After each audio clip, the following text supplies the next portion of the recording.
Good afternoon.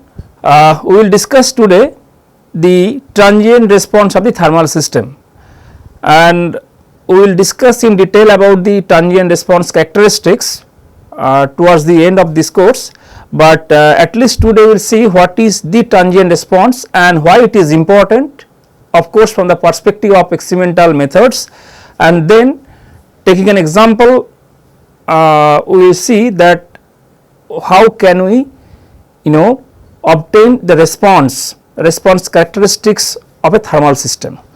So, to start with, we would like to know what is the why this transient response characteristics is important. So, that is transient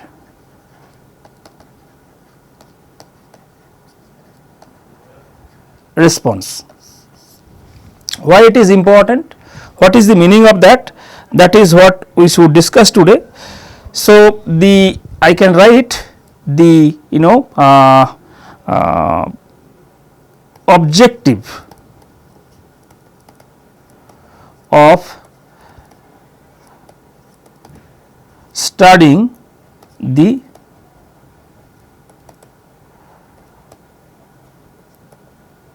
transient response of any system. That means, so what is transient response? Why we need to study this part? And this is very important in the context of experimental methods, experimental techniques which are used for in the area of in different areas, but particularly in the area of thermal fluid system that we are discussing. So, I am writing transient response, which is essentially the response of a system to a change. The transient response is a response of a system to a change from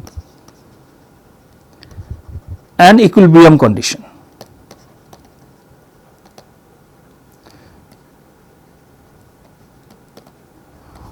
Or sometimes since we are using the transient, using the word transient, so it is the steady state.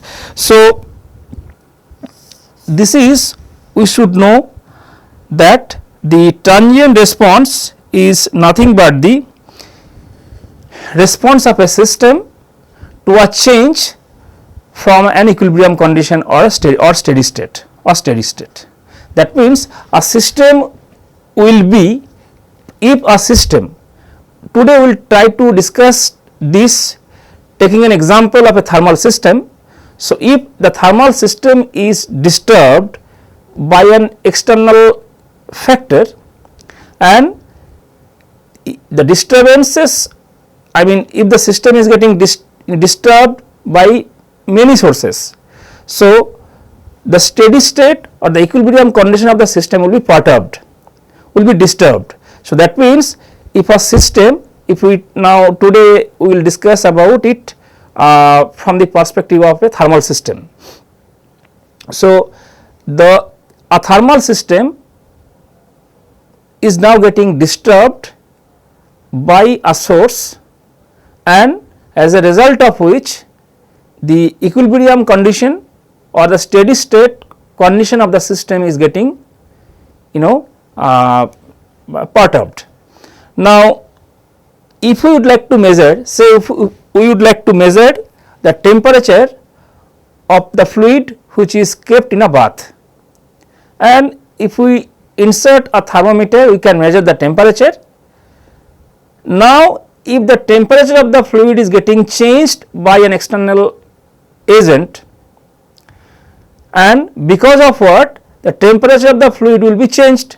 That means, when the fluid is in the steady condition, steady state, fluid temperature is the steady state, temperature everywhere in the fluid is remaining same, we can measure the temperature using a thermometer, and if we insert the thermometer we will get the reading. Now, temperature reading. Now, if the temperature of the fluid is disturbed by a source, and as a result of which there will be temperature fluctuation.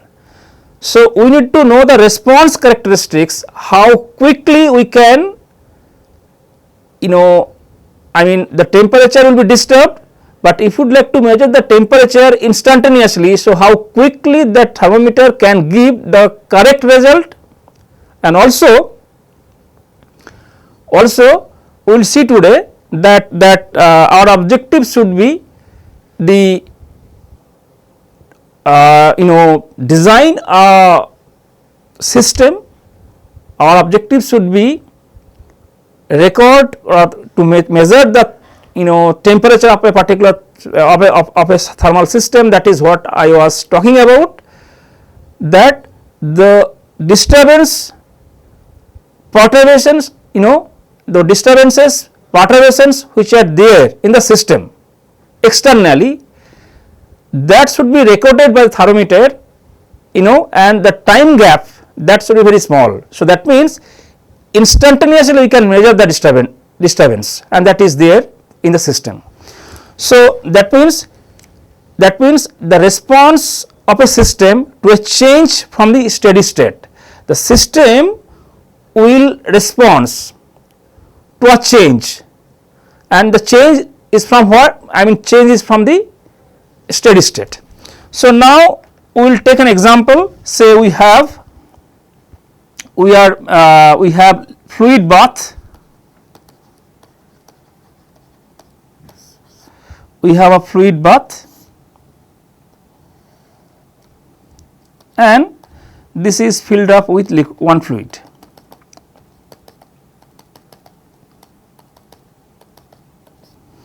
And if we use a thermometer,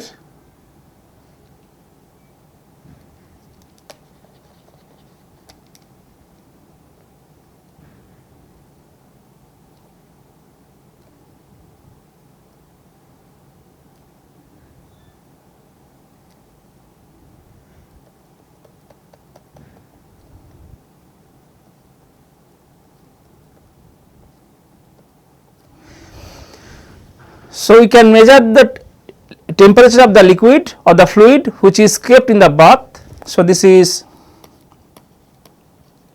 bath. So, now a small object, a thermometer, is inserted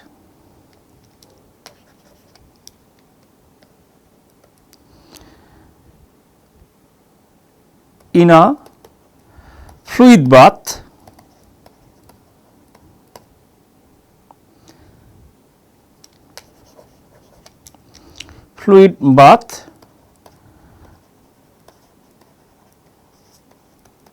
undergoing transient heat transfer. That means, if we insert the thermometer, a small object in the fluid bath, then we would like to measure the temperature. So, there will be heat transfer, but if the heat transfer, I mean the system is going transient heat transfer, then we need to know the transient response characteristics, that is important.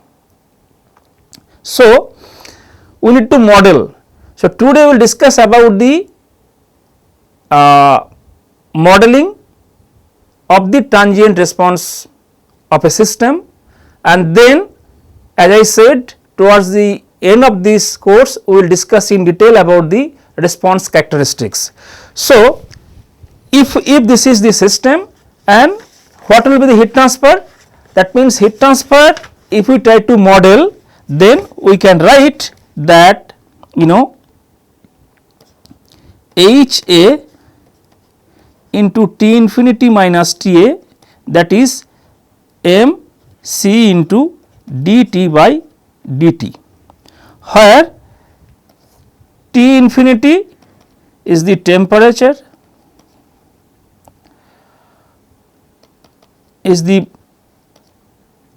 of the bath, or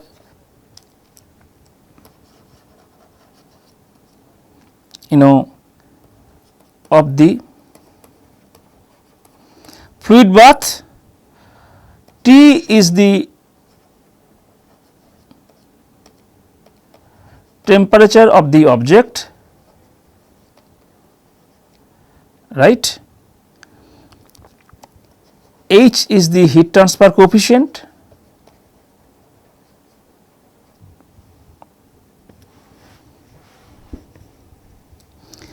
so it is not necessary that always we have to insert a thermometer, it may be any object. So, we are putting an object and heat transfer coefficient, and C is the specific heat capacity,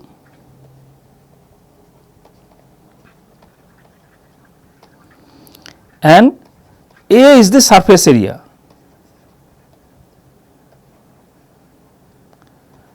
And m is the mass. So, that means mass of the object, that is what we have inserted there in the system, C the specific heat of the specific heat capacity, A is the surface area through which heat is being transferred from fluid into the object. Now, this is the equation which will govern the transient response characteristics. Now, that means this small t is the time.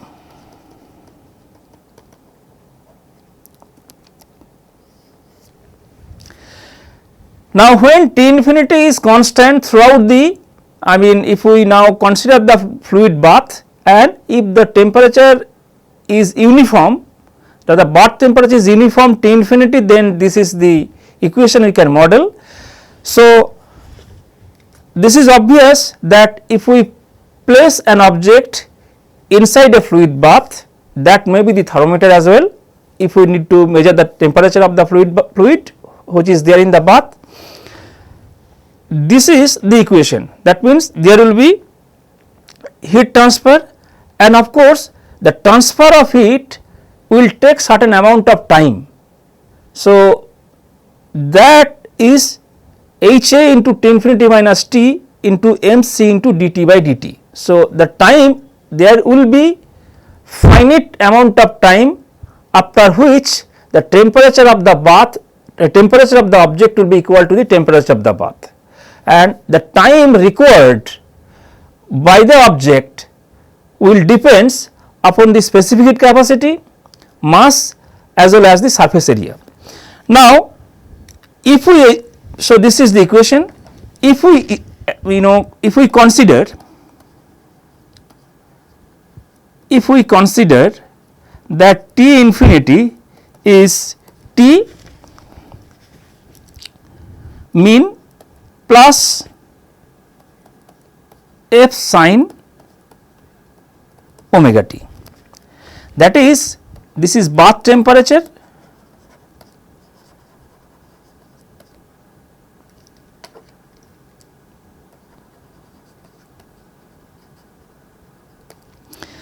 and this bath temperature is composed of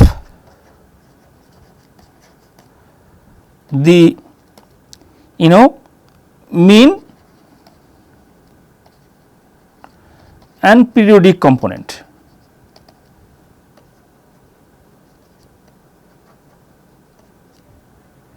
That means, if the T infinity is Tm plus f sin omega t, that is, it is having the mean component as well as the periodic component, then that equation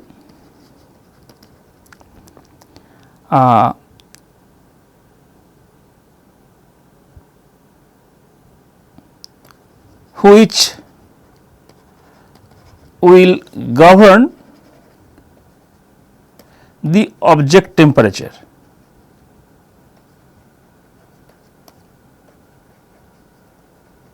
Will be, so we had H A T infinity minus T, that is m c dt by small dt. So, this is the equation. Now we are considering the T infinity, that is the bath temperature, the temperature of the fluid in the bath, which is having two components, one is the mean and another one is the periodic.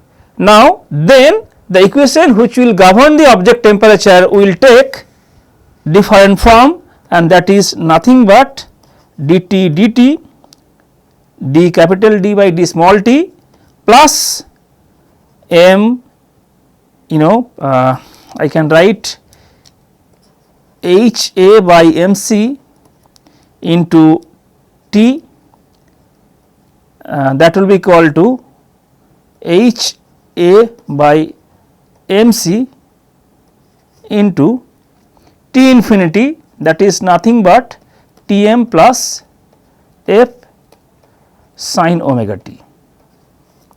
So, this will be the equation. That means, if the system is now having the temperature of the bath, which is having two different components, one is mean and another is the periodic component.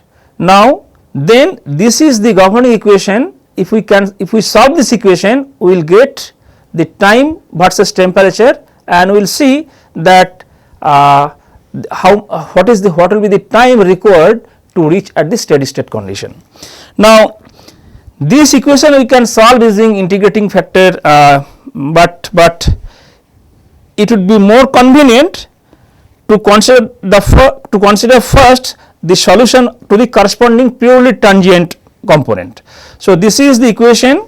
This equation can be solved using integrating factor, using an integrating factor, but it will be more convenient.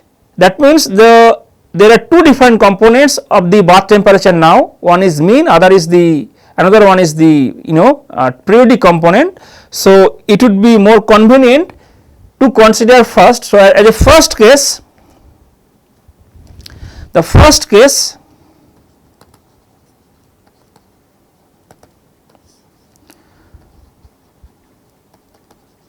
consider only the purely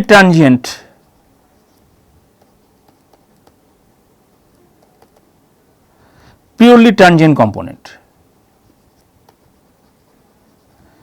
that is f equal to 0. Then we can write the equation d capital D by d small t by m c T minus T m equal to 0, or if we solve this equation, I can write dt by d small t plus some constant k into T minus T m will be equal to 0, where H A by m c is k, then T minus T m divided by T naught minus T m. If we solve this equation, we will get, that is nothing but e power minus k t, where T naught is the initial temperature.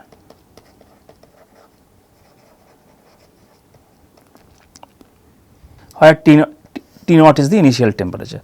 So this is the solution we are getting for the purely tangent component. That means there is no oscillating component. Now if this is the case, what we can say, that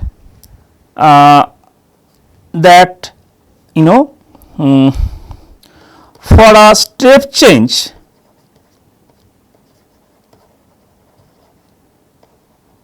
in bath temperature,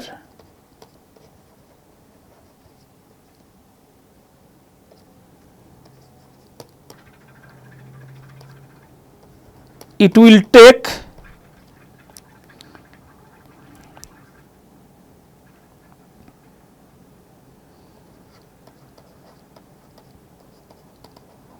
3 to 5 time constants,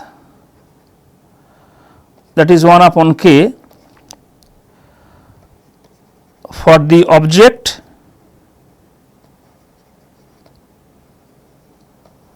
to approximately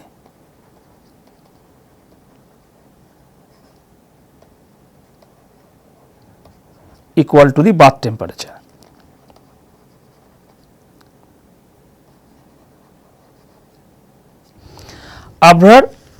So that means for a step change in bath temperature, it will take 3 to 5 time constant 1 upon k for the object to be equal to the bath temperature after the step change.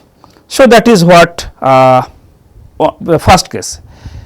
So our objective was to see that we have placed an object. If the temperature of the object is less than the temperature of the fluid which is kept inside the bath, then it will take some time to to reach the bath temperature which is equal to the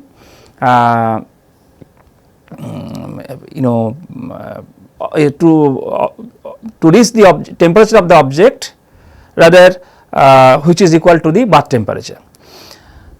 So what I was telling, that the step change, now we need to know the transient response. So that is what we should design. So that means if the objective is now thermometer, that means that is what I have purposefully drawn the object by a thermometer in the schematic. Whenever we are putting an you are inserting thermometer in the liquid bath, we are measuring the temperature. Now if the temperature of the fluid is constant, then that is what the example now we have solved, that it will take that means now if we heat up the liquid by a step, maybe from 10 degree to 12 degree, 12 degree to 14 degree, then the thermometer, whether the thermometer can measure the temperature, how fast the thermometer can measure the temperature to a change of the system, rather that means system is now getting changed from its steady condition, steady state. So if which initially temperature of the bath is 10 degree, now if I change the temperature of the thermometer by 2 degree, how fast the thermometer can measure the temperature, that is what our objective should be, to design the thermometer. So that is what I am now would like to tell, that for a step change in bath temperature, it will take 3 to 5 time constant for the object to approximately equal to the bath temperature. That means the temperature of the object will definitely be equal to the bath temperature, but for that it requires finite amount of time, and the required time will depends upon so many factors, and that is what our objective is. That means we have to design the system in thermometer in such a way that we can instantly measure the change of a system, and that is why in the very beginning I wrote that what is the transient response, the response of a system to a change from an equilibrium or steady state. Okay. So this is what for the steady case. Now case 2, if we consider,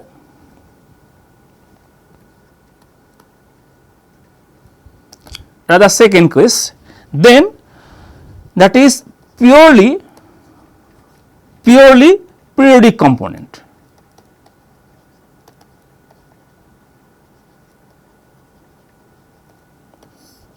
That means Tm equal to 0, then and we also assume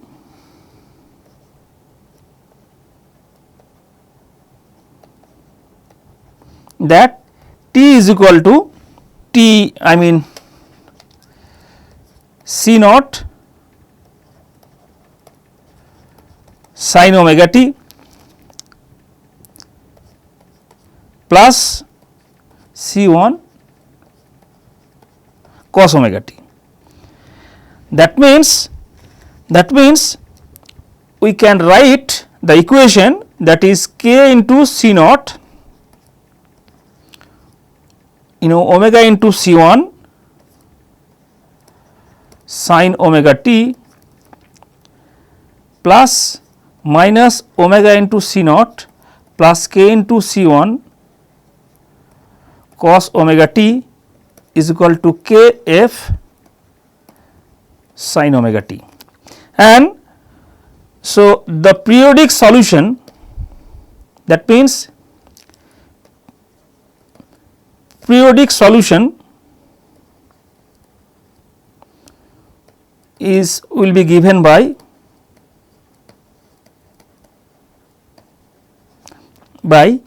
t is equal to f times k by root of k square plus omega square sin omega t plus phi. So, I did not write the intermediate steps. If it is purely periodic component, Tm is equal to 0 and f sin omega t, and we are assume that t is equal to C naught sin omega t plus C1 sin omega t. Then if we try to cast the equation, that is what we have written in the previous slide, that this equation, then we will get the solution which is given by this, t is equal to f into k by k square plus omega square into sin omega t plus phi. So, here the phi, it is equal to phase shift, that is tan inverse omega by k, and in the limiting case, so we can write that in the limiting case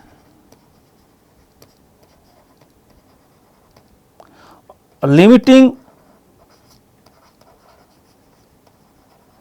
response as omega tends to 0, t will be equal to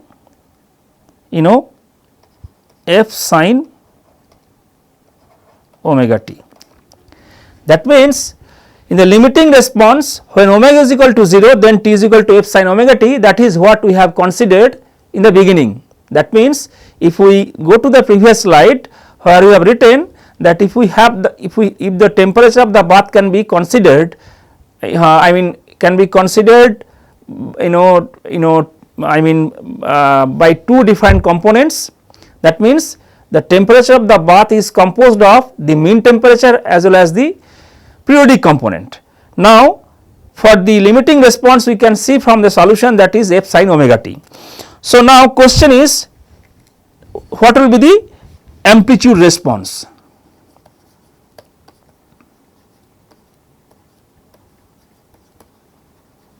And that is g, that will be equal to t by t when omega tends to 0, and that is k by root k square plus omega square, that is 1 upon root of 1 plus omega by k tar whole square. So, this is the amplitude response. So, this is important because that is what I am not going to discuss. We have learned this in our mathematics course. So, the amplitude and phase shift characteristics, if we try to show graphically, we will so that means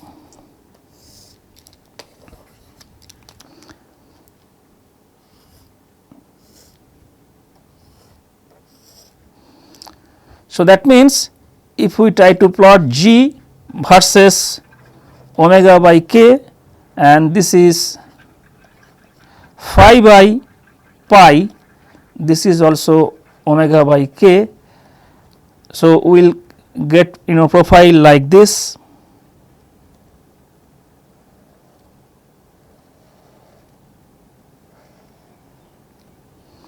and if it is 1, say 1.0, and so this is 0, and I am not going to put the numerical values, but the train will be like this. So, these are the phase shift and amplitude. So, this is amplitude, this is phase shift.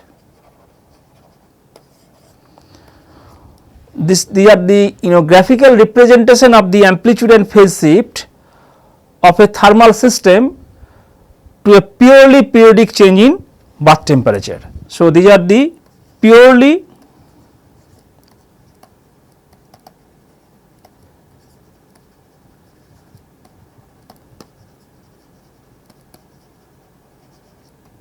bath temperature. So, thermal response, I can write purely change in bath temperature. So, that is the response of a thermal system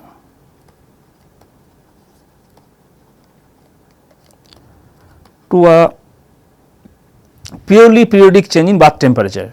So, these are the graphical representation. What we can tell, that I am writing that our objective will be to have as small as a time, as small a time as possible, as small a time as possible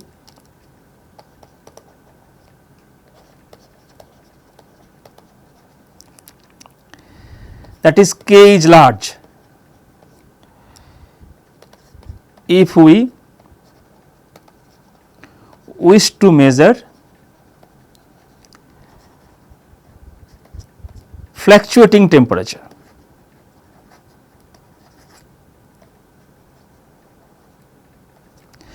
So, that means our objective when we are designing a thermometer, that is the object, our objective should be to design in such a way that we can correctly capture the fluctuating temperatures.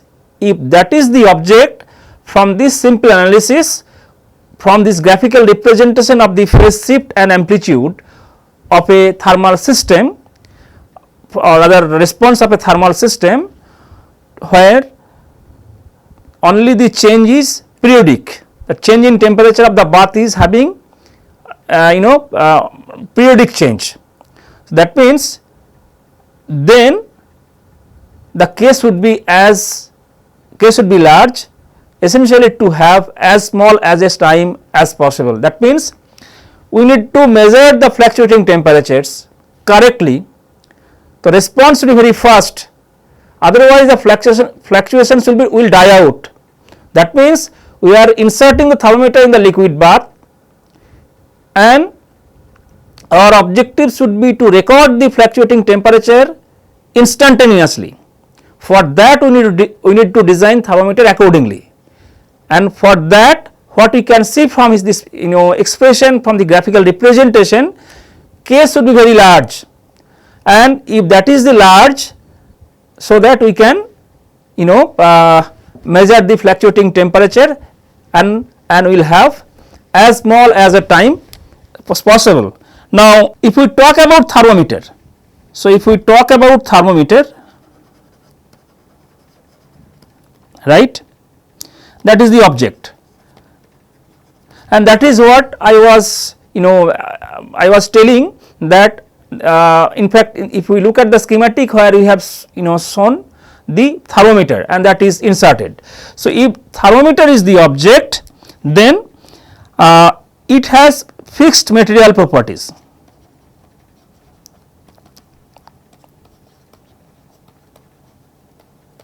So, if we now look at K, that is nothing but HA by MC, right. If we go to the previous slide where K is HA by MC, and now thermometer object, it has fixed material properties, that means density and specific heat.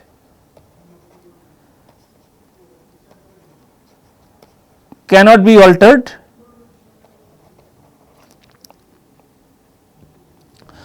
So, what we can change? We can change the surface area. Density if we cannot alter, we cannot alter the M. Specific heat cannot be altered. So, only we can change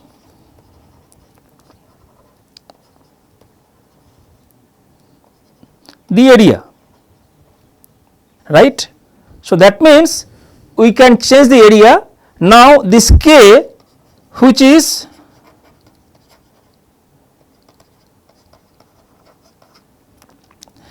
heat transfer coefficient,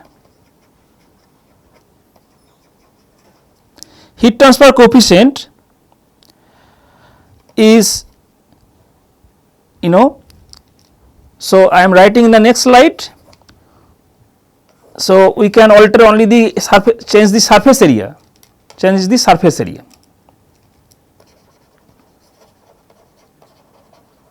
right.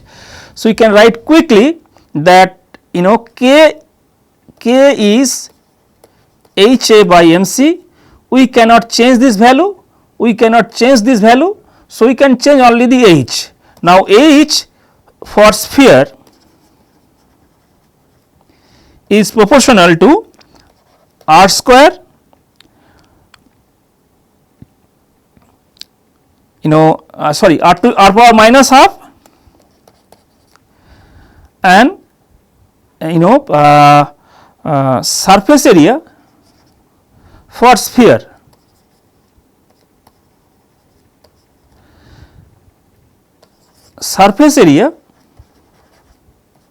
which is proportional to R square and volume R cube, surface area R square and volume to R cube. Then K will be proportional to R power minus 3 by 2, right.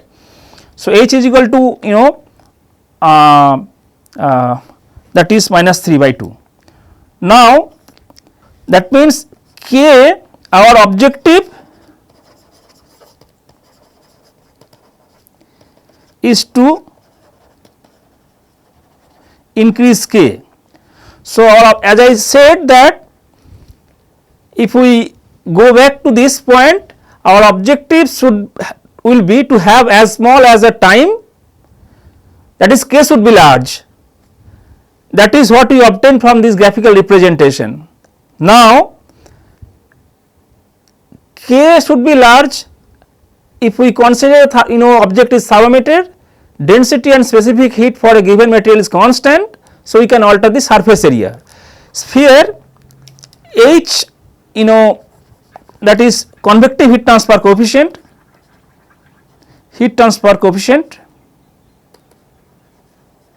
which is proportional to R power minus half, and from there we can see K is proportional to R power minus 3 by 2. Now,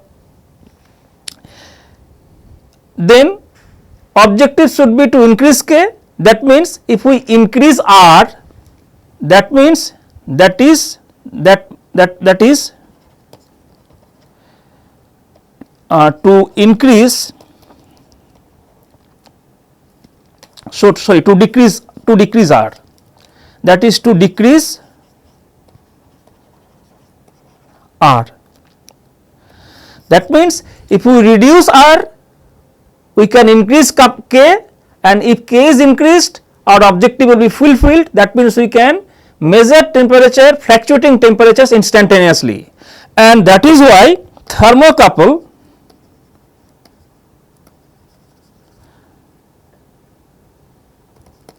is the smallest thermometer which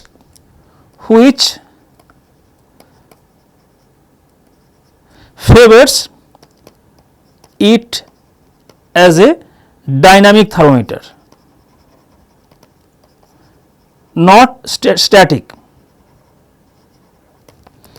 So, that is why if we, that means what we can see from this analysis, R should be reduced, and that is why thermocouples are used, and thermocouple is the smallest thermometer which favors it as the dynamic thermometer.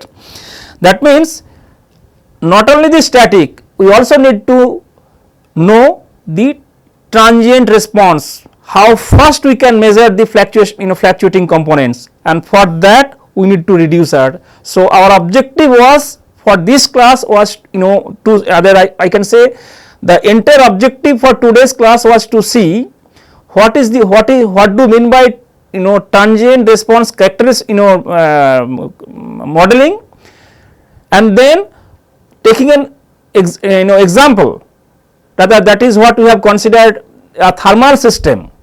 We have tried to obtain the equation which govern the transient response of that particular system. So the modeling of transient response we have understood from this example, and also we have seen if we really would like to interested in measuring the temperature, rather fluctuating temperature, then what should be the geometric construction of the thermometer. That means when the objective is thermometer, the radius of the sphere of the bulb, temperature thermometer bulb should be very small, and that is, and if this becomes very small, then only we can have larger K and we can measure the fluctuating components instantaneously, and that from there we have tried to conclude that thermocouple is the smallest thermometer which favors it as a dynamic thermometer. So with this I stop my discussion today, and we will continue our discussion in the next class. Thank you.